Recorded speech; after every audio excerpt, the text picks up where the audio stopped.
Today we are going to be talking about how to deal with conflicts and disputes and how you can get the best result with as little stress and in the least time possible.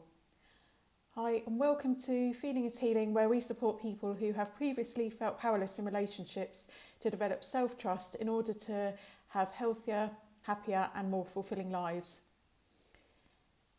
So onto the topic today. If you would like the notes, they will either be below in the description or you can find them on the blog at feelingishealing.co.uk. So onto the topic. This video is going to be useful for you if you find that you're constantly disrespected, that people don't listen to you, and you find that when there's any sort of conflict or dispute, you end up feeling very frustrated, going round and round in circles and getting very angry and wasting a lot of time.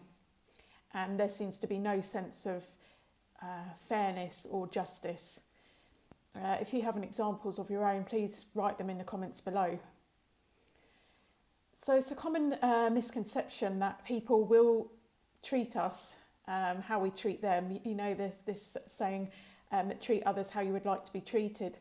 Actually, in reality, people are treating us how we treat ourselves, not how we treat them. So what I will start off by saying with conflicts and disputes is a key point, which is that prevention is better than cure. So it's always going to save you a lot of time and stress if you can prevent a bad situation from the get-go rather than having to deal with it afterwards. So how do you prevent this from happening? A few ways. The first one is, if you're dealing with some sort of company, look at as many reviews as possible. So I tend to look at the worst reviews because then I'm prepared, for what the worst case scenario could be if something did go wrong. I'd also look for what type of company it is. Does it have a professional reputation that it needs to uphold? And you can kind of tell if it's professional by seeing, do they have the relevant documents on their website, such as terms and conditions, the cookie policy, the privacy policy? Do they have their address, contact details? And are they a member of any bodies? Where would you go to if you needed to make a complaint? Have you got some kind of backup there? You can also go on, if they're a limited company, you can also go on Companies House and check out whether they look like they're in a good state financially. So, depending on how big an investment you're going to be making, do some background checks to make sure. Also is asking questions of them, and what I've found in the past is I feel quite uncomfortable asking questions. It's like, I'm questioning them, and I felt like, it could be somehow impolite, but actually it's very important, if you're starting an arrangement or an agreement with someone, that you do ask these questions. You have to, no one else is going to take care of your needs for you. You need to do that, and if they are a reputable company, then they'll be, very happy to answer.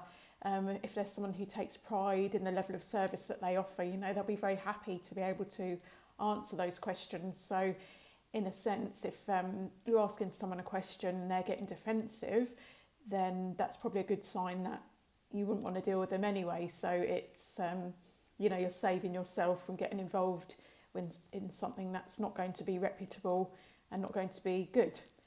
And the last point I put under prevention is better than cure is to get everything in writing. That saves, if you've just agreed something verbally, it's your word against theirs. Whereas if you have it in writing, you can immediately, if something happens, go to them and say, well, this was agreed, this was the contract. And then it becomes much easier because it's all factual, it's this and that, rather than, well, you did say this, and then they come back and say, well, they just deny it, or, there's no proof there.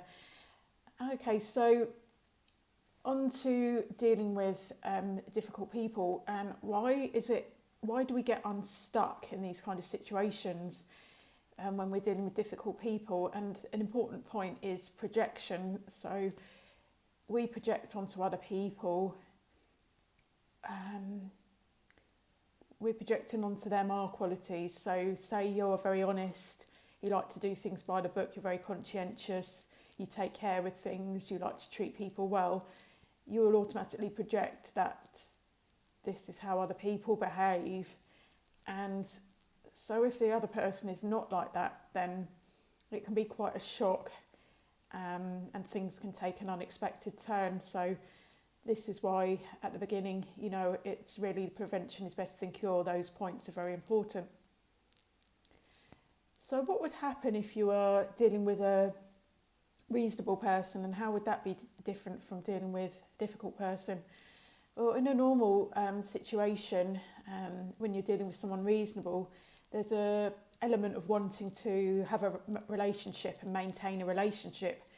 So you'll want to, if there's any sort of dispute, you'll want to explain, or you might want to explain how you've come to a certain conclusion. There might be an element of negotiation in order to create some sort of win-win situation. So there's, you know, some kind of balance there. There might be, there might not. And you might want to show yourself to be a reasonable and considerate person yourself, perhaps.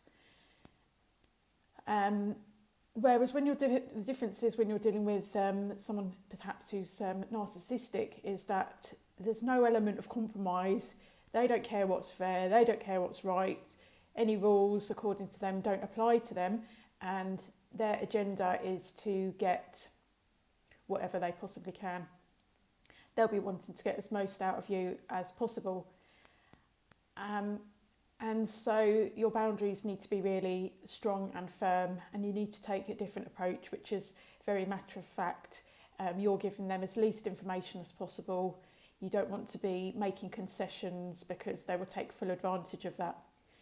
So we've covered how prevention is better than cure, and also the differences between explaining when you're dealing with someone who's not a reasonable person, how that can be different to dealing with someone who is a reasonable person, someone who you want to maintain a relationship with. So I'm going to start a new video now where we are going to be explaining the reality of the situation and how you can get the best outcome. So I'll see you shortly in part 2.